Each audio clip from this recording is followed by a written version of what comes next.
teror tanah Panguragan.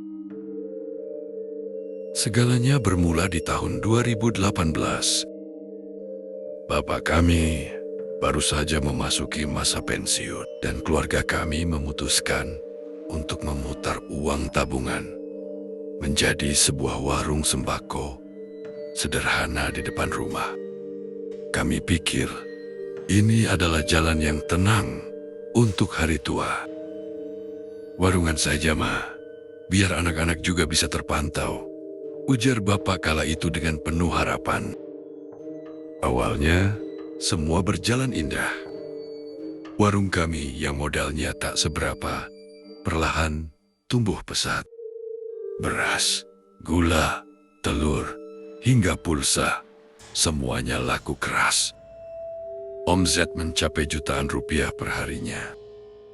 Namun, di balik tawa dan kesibukan melayani pembeli, ada mata yang mengawasi dengan rasa iri yang mulai membusuk. Keadaan mulai berubah saat seorang tetangga, sebut saja Pak Adi, membuka usaha serupa tak jauh dari rumah kami. Bukannya bersaing secara sehat, ia mulai menyebar desas-desus keji. Pelanggan datang dengan wajah ragu, berbisik kepada mamaku, "Bu, apa benar warung ini pakai pesugihan?" Katanya ada makhluk tinggi hitam yang menjaga di pojok warung. Sebagai anak, darahku mendidih. Aku mendatangi Pak Adi, mencoba menegurnya dengan baik-baik, namun yang kudapat hanyalah tatapan sinis dan penyangkalan yang kasar. Gangguan fisik pertama dimulai dengan bau bangkai yang menyengat. Setiap kali fajar menyingsing dan senja tiba, baunya begitu busuk hingga membuat ulu hati mual.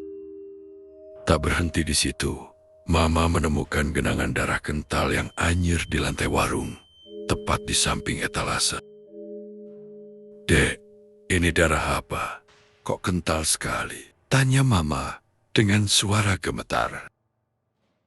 Kami mencoba membersihkannya, mencoba berpikir positif, namun teror yang sesungguhnya baru saja dimulai. Suatu malam, aku mendengar jeritan histeris Mama dari arah warung. Aku berlari dan menemukan Mama sedang mencekik lehernya sendiri. Wajahnya membiru, matanya membelalak ketakutan ke arah ruang kosong. Ada yang tinggi besar, hitam.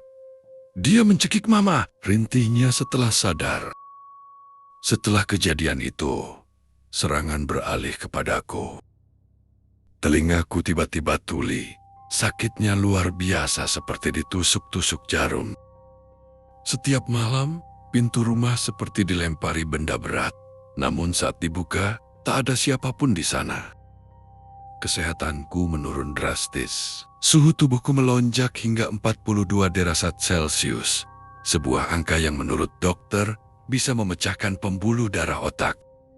Selama 4 bulan, aku menjadi mayat hidup. Tubuhku yang semula bugar, kini tinggal tulang berbalut kulit. Aku sering bermimpi dililit ular besar yang memenuhi seisi rumah. Medis, angkat tangan, semua hasil ronsen dan tes lab menyatakan aku sehat secara fisik. Padahal, aku sedang meregang nyawa. Pak D dan Bude yang paham akan dunia spiritual akhirnya datang membawa seorang ustaz. Ritual dimulai di malam Jumat Kliwon yang mencekam. Ustaz tersebut meminta Mama menaruh segelas kopi di bawah ranjangku. Keesokan harinya, kopi itu berkurang setengahnya secara gaib. Tanda nyata ada tamu tak diundang yang mengonsumsinya. Saat aku diruqyah, sebuah entitas perempuan masuk ke tubuhku, tertawa melengking, dan mengejek sang ustaz. Lewat perantara tubuhku, makhluk itu mengaku dikirim oleh Pak Adi untuk menghancurkan usaha kami dan mencelakai Mama. Namun justru aku yang menjadi tamengnya. Malam itu juga, terdengar suara dentuman keras di atas atap. Bruk! Tanah dan batu berjatuhan dari langit-langit. Astagfirullah, Ini adalah tanah Panguragan, ucap Ustadz pelan. Tanah keramat dari Cirebon yang dipercaya bisa menghancurkan apapun yang disentuhnya.